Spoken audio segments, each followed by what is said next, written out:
Kathy's Country Life. If you're a returning viewer, bless you, bless you. Thank you for coming back. And if you're a new viewer, welcome, welcome, welcome, welcome. Today we are going to talk about getting leggy. No, not this leg. My tomato starts. See how leggy they've gotten? Or that's what you call it. They're getting leggy. They've got they've gotten too tall, and we got to do something with them. So I have been working this morning on up-potting some of them, and I'm going to bring you down here and just show you what I'm doing. Okay, so I don't have enough up-pots that suits my needs. We went yesterday to Home Depot, and they're expensive. I mean, I got these little things, but they're expensive, and it's too much. It's too expensive for me trying to go economical and starting my own seeds. So I did keep on hand solo cups, and so I used all that I had. And what I did was I put some holes. Let me see if I can turn it. Put some holes in the bottom. Put some water down in here, and did that. And this works good. This will work fine. No problems whatsoever. We got it going on. Now for these, I had these little aluminum pans, like little loaf, quick bread aluminum pans in my pantry. They're just little cheap ones. I think I got them at the Dollar Tree a couple years ago. Obviously, I haven't done anything with them, so I'm using that as my water tray for them. And I'll just show you what I'm doing. I filled it up. I had some organic container gardening mix. This is what I'm using. And I filled up all the containers, and then I took my little handy dandy punch, and I punched all the way to the bottom and kind of moved it around to make the hole bigger. And I am taking the leggy starts. I am taking off this outer mesh. Oh, I just dropped it.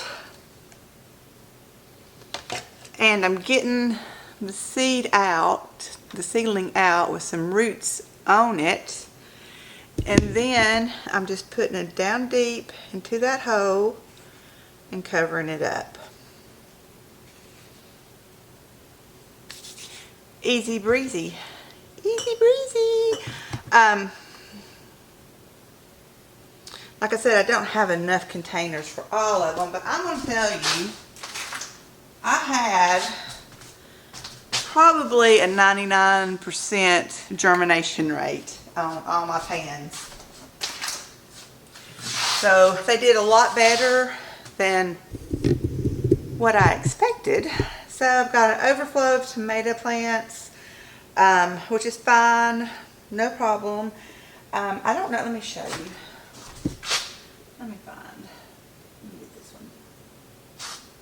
This is the Belgian beef steak one, and I don't know if it's going to, but on the stem there's all these little hair like, well, it's like hairs, little tiny stubby hairs. Don't look at my fingers, they're nasty. But there's hairs on this stem, and those are called trichomes, and they've got several different purposes for it. One, if these trichomes are underneath soil, it grows the roots. So you're going to get a stable root system when you bury them down into the soil. That also has environmental properties to it. It helps protect it from environmentals, frost, heat, that kind of stuff. But you really shouldn't put your tomato plants until your last frost comes. But it has environmental protection, and plus it makes a strong root system. Once those trichomes are buried under the dirt, it will grow roots. So I'm going to get all of these potted up. I just got a few more to do. The solo cut thing, I had to do some engineering work on these, trying to punch holes in the bottom. And I took a knife, tried to stab it, just crumpled the cup down. Took a screwdriver and screwed it. It was still just kind of crumple underneath it. So what I did is I got it's not this one, but I got a metal straw, you know, the metal straws. And I lit a candle, a little candle, and I would stick this into the flame and then go underneath and punch holes. I could usually get about 2 holes per heating it up. So that's what I did. It burnt the straw, but that's okay. I got a gazillion of them. But that's how I punched holes in them. There's got to be an easier way. If I had like an X-Acto knife, I probably could have done something, but I didn't, so that's how I did it. And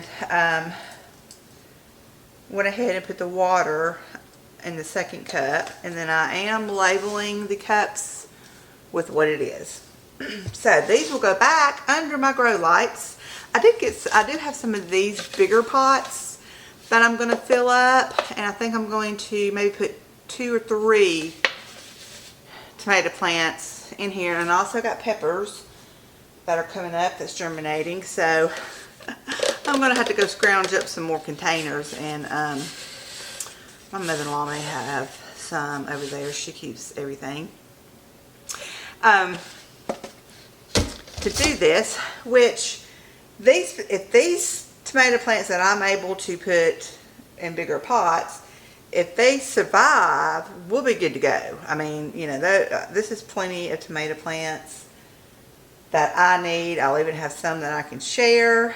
But the thing is, I don't know that they are going to survive. So it's better to be in the mini zone, in the mini as in M-A-N-Y, the mini zone, than the not enough zone.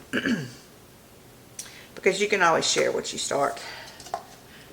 So guys, that's what I'm doing today. And if you got any questions, just let me know down in the comments, and I will keep y'all abreast of what we're doing in our garden, getting our garden started, and the progress that these make. And I will see you next time. Thanks for watching. Hello friends, welcome back to my channel. My name's Kathy, and we're in our kitchen, but we're going to do something a little bit different.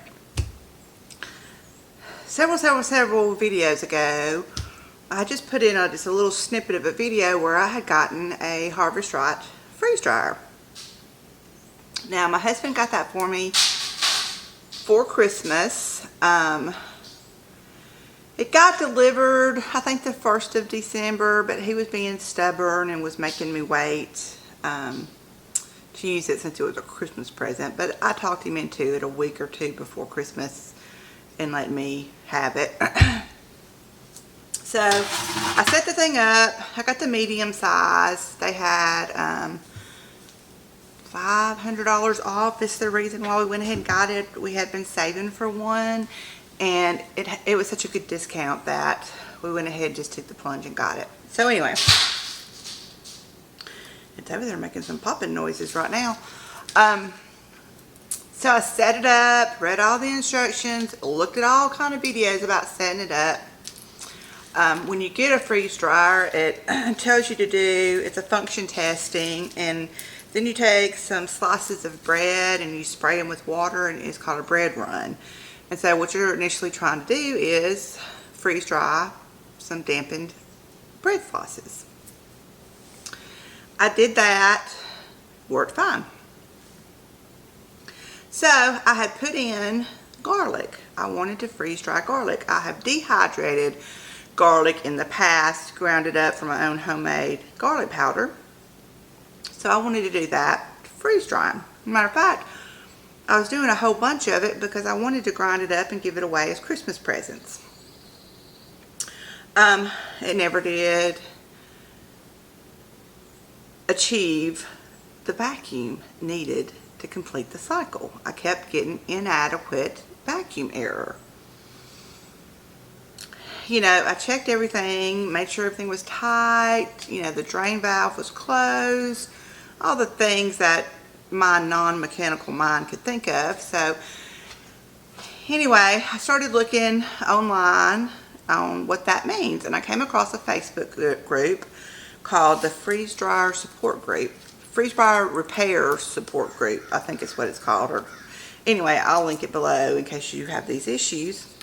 And that's why I'm doing this video, is in case you have these issues of an inadequate vacuum error. So anyway, started reading on that group. Very common problem. And what is so aggravating is you get this brand new machine that costs a chunk of change and it don't work. So anyway, I started looking on that and I was like, okay, there's a fix for this. Matter of fact, Felix Matchett is one of the girls that runs the Facebook page along with Donald. She had a Felix fix on what to do to fix it. So I'm going to take you over to my freeze dryer and I'm just going to show you the steps that I did, okay? Okay, here's my freeze dryer. I just cut it out in the middle of my living room floor because we were working on it, and this is just easier with better lighting here.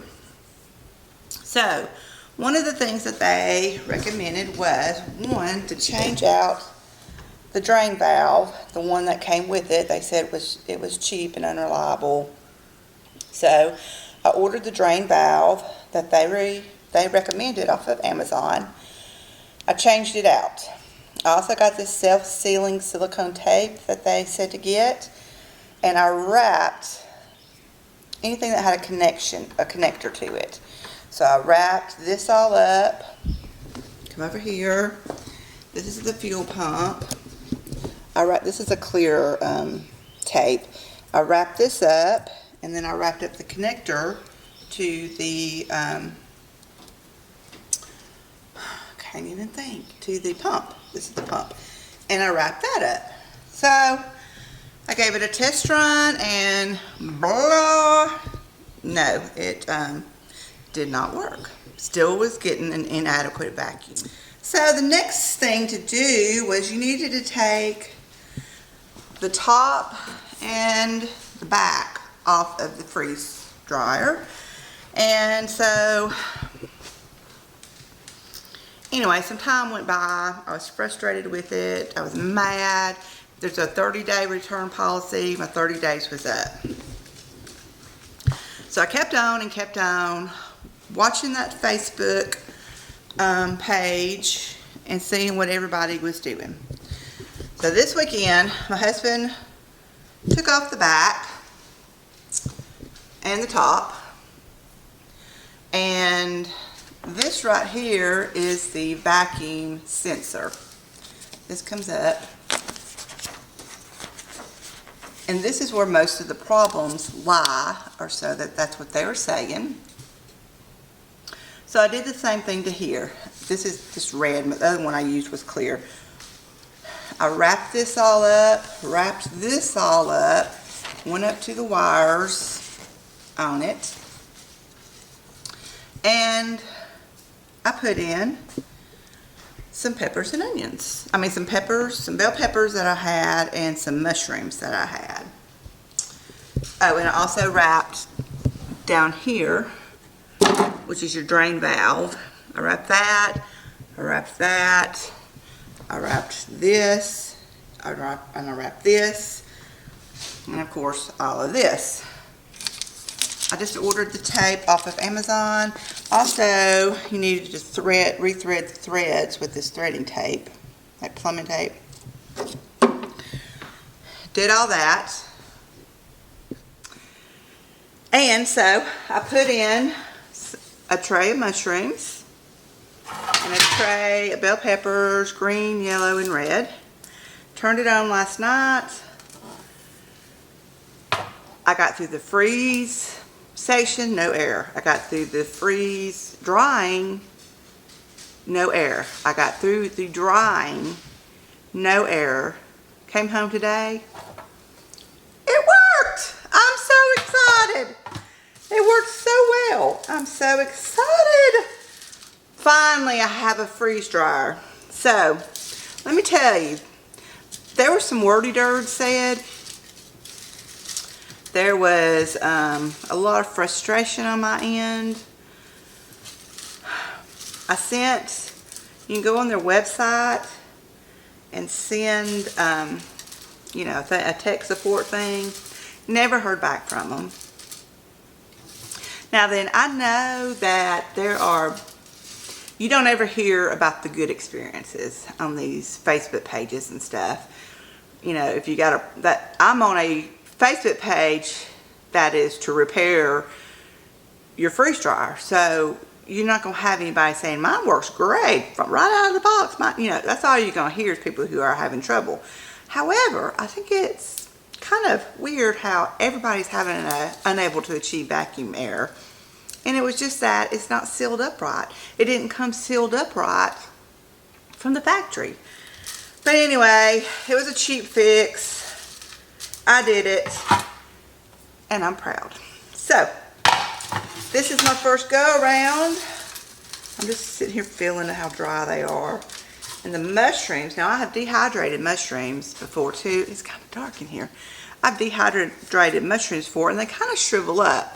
Now these really kept their thickness. I love it. I love it. Okay, so I just wanted to come on here and just show you the problem I was having with my freeze dryer and what steps I did to correct it. I'm gonna run some more batches. I'm keeping the top and the back off just in case this was just a fluke that it went through good. I'm gonna do something more wetter. Try to freeze dry something more wetter and just make sure that that is the fix. Did it. But anyway, that's my experience. I wanted to share that with you.